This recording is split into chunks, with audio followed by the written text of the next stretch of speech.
नमस्कार, बहुत स्वागत है आपका। आप देख रहे हैं धर्मा सन्मार्ग। नवरात्र के 7वें दिन माँ कालरात्रि की आराधना की जाती है। माँ कालरात्रि की आराधना करने से शत्रु विरोधी शांत रहते हैं और आपके सोचने समझने की शक्ति अद्भुत हो जाती है और माँ की आराधना करने से शनिदेव भी शांत रहते हैं। माँ दुर्गा की उपासना करने से व्यक्ति के सोचने और फैसला लेने की जो शक्ति है वो अद्भुत हो जाती है। उनका तरीका बेहतर हो जाता है और वो इतने जागृत हो जाते हैं कि वो जिस दिशा में भी आगे बढ़ना चाहें उसी दिशा में पॉजिटिव और आगे बढ़ने के राह मिलने लगते हैं। तो स्वयं बड़ी से बड़ी समस्याओं का हल निकालने में वो सक्षम हो जाता है। माँ कालरात्रि की आराधना नवरात्र के 7वें दिन की जाती है। माँ कालरात्रि कौन है, उनके बारे में तमाम बातें जारी है। कैसे उनको मनाएं, क्या भोग लगाएं और उनके पसंदीदा पुष्प कौन से हैं, कौन से मंत्र हैं, आइए जानते हैं विस्तार से। एक बहुत बड़ा दानव था रक्त बीज। उसने देवों और जनमानस को परेशान कर रखा था और उसकी विशेषता ये थी कि जब उसके खून की बूंद रक्त जिसको कहते हैं धरती पर गिरती थी तो उससे उसी के तरह हूबहू वैसा ही नया रूप लेकर वह बन जाता था। और फिर सभी भगवान शिव जी के पास जाते हैं।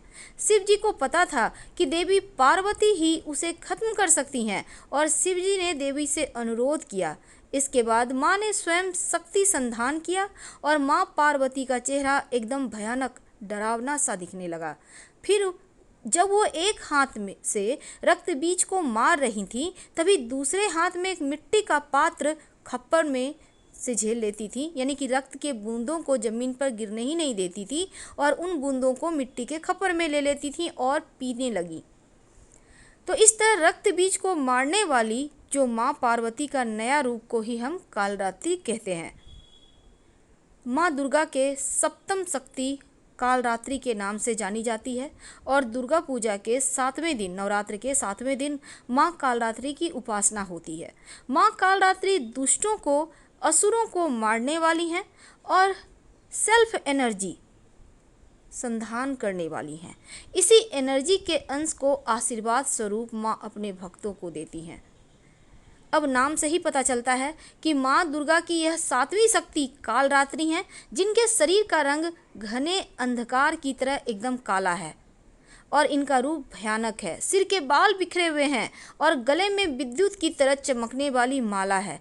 इनकी सवारी गदर्भ यानी गधा है।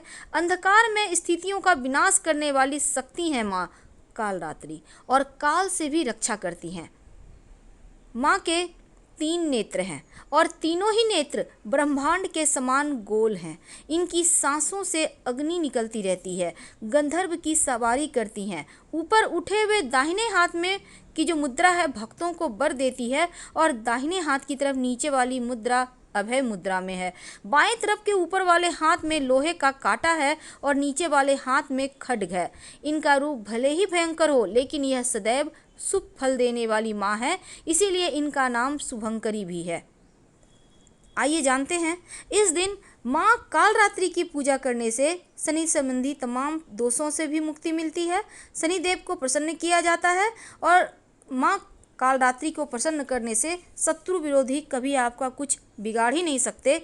नेगेटिव एनर्जी, तंत्र मंत्र का असर भी आप पर नहीं होता। माँ कालरात्रि की पूजा करने से जीवन में आने वाले हर संकटों से रक्षा होती है और शत्रु और दुष्टों का संहार करती है माँ। और इनके पूजा से तनाव दूर होता है, अज्ञात भय, बुरी शक्तियाँ भी दूर होती हैं। माँ कालरात्रि का रंग कृष्ण वर्ण का है और कृष्ण वर्ण के कारण इन्हें कालरात्रि कहा जाता है। माँ कालरात्रि नवदुर्गा का 7वां स्वरूप है और इनका रंग काला है। ये 3 नेत्रधारी हैं और माँ कालरात्रि के गले में विद्युत की अद्भुत माला है। इनके हाथों में खड्ग और कांटा है और गधा इनका वाहन है। लेकिन ये भक्तों का हमेशा कल्याण करती है, इसीलिए इन्हें शुभंकरी भी कहते हैं।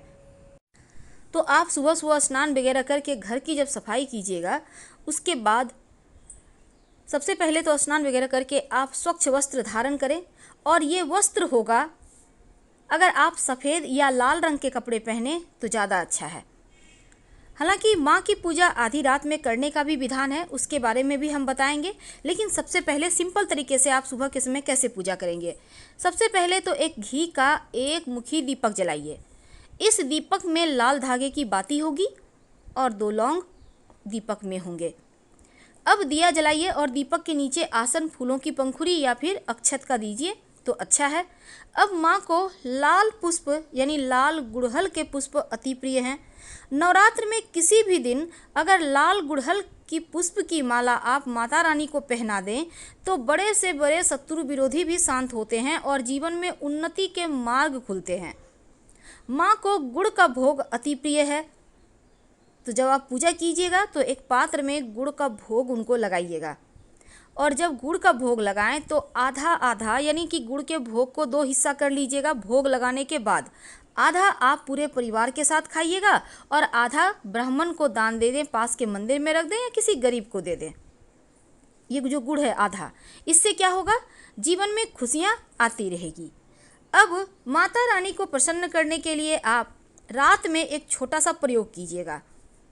रात यानी कि करीब रात 11 से 1 के बीच कर सकते हैं यह प्रयोग। नहा धो लें, स्नान वगैरह करके फ्रेश कपड़े पहन लें, सफ़ेद या लाल रंग का वस्त्र धारण कीजिए। अब अपने ही घर में माता रानी के सामने एक घी का दिया जलाइए।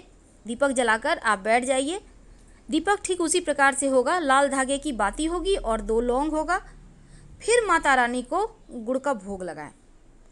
अब वहाँ पर बैठकर आपको एक और काम करना है। आपको चाहिए होगा 108 लौंग, याद रखिए 108 लौंग। अब ये लौंग आप एक बार अच्छे से सब फ्रेश लौंग देखकर चुनकर एक जगह एक साइड में इकट्ठा करके रख लीजिए एक पात्र में और आप बैठ जाइए। इसके बाद आप एक मंत्र है, ओम ऐं ह्रीं क्लीं चामुंडाय विच्चे, ओम ऐं ह्रीं क्लीं चामुंडाय विच्चे, इस मंत्र का जप एक करिए और एक लौंग माता रानी को अर्पित कीजिए। फिर मंत्र जपिए, फिर लौंग अर्पित कीजिए, यानी 108 बार में 108 मंत्र और 108 लौंग अर्पित किए जाएंगे। फिर तमाम लौंग को इकट्ठा करके अग्नि में डालकर जला दें और ये लौंग जलाने के बाद माता रानी से प्रार्थना करें। आपके शत्रु विरोधी शांत हो जाएंगे, वो आपको फिर कभी नुकसान नहीं पहुंचा पाएंगे। और जब ये प्रक्रिया कीजिएगा शांत रह के कीजिएगा और जैसे आप बीच बीच में बात नहीं करना है। और ये आप रात में ही भी जला सकते हैं, खुले स्थान पर बालकनी वगैरह में साइड में आ जाइए, किसी भी चीज़ के सहारे जला सकते हैं। जैसे कि गोबर के कंडे होते हैं ना उपले, उसके सहारे जला दें या किसी भी चीज़ के सहारे आप जैसे मर्जी वैसे ही जला दें, कोई दिक्कत नहीं है, जलाने में दोष नहीं है। आपके शत्रु विरोधी दोबारा से आपको कभी परेशान नहीं करेंगे। और एक और चीज़ है, देखिए कभी कभी क्या होता है, दुश्मन कुछ ज़्यादा ही परेशान करते हैं। तब ऐसे में कभी ऐसा भी होता है कि आपका शनि बिगड़ा हुआ है, अब आपका नौकरी व्यापार में परेशानी आ रही है, जीवन में कदम कदम पर बाधाएं हैं, हो सकता है 7.5 ढैया आप पर चल रही हो, अब आप परेशान हैं। तब इन समस्त परेशानियों से, बाधाओं से, पीड़ाओं से मुक्ति पाने के लिए आप माँ काली को गुड़हल का पुष्प अर्पित करें। ये प्रयोग आप कभी भी कर सकते हैं, सुबह में, शाम में, जो अब प्रयोग हम आपको बताएंगे कभी भी कर सकते हैं, आप अपनी इच्छा अनुसार समय चुन लें। तो माँ काली को आप गुड़हल का पुष्प अर्पित कीजिएगा और फिर एक मंत्र है, ओम क्रीं कालिकाय नमः, ओम क्रीं कालिकाय नमः। इस मंत्र का 108 बार जप करें तो शनिदेव से संबंधी जो भी दोष है, जो भी पीड़ाएं हैं, वो शांत हो जाएगा। आपको दोबारा से परेशान शनिदेव नहीं करेंगे। और शनिदेव के भी मंत्र का इस दिन जप करने का विधान है ताकि आपका शनि बेहतर रहे और माँ के कृपा से शनिदेव का आशीर्वाद भी आप पर मिलता रहे। तो शनिदेव का मंत्र है, ओम शं शनिश्चराय नमः, ओम शं शनिश्चराय नमः। इस मंत्र का भी 108 बार जप कीजिएगा, प्रार्थना कीजिएगा, शनि पीड़ा शांत हो जाएगी और जीवन में ढेर सारी खुशियाँ आएंगी।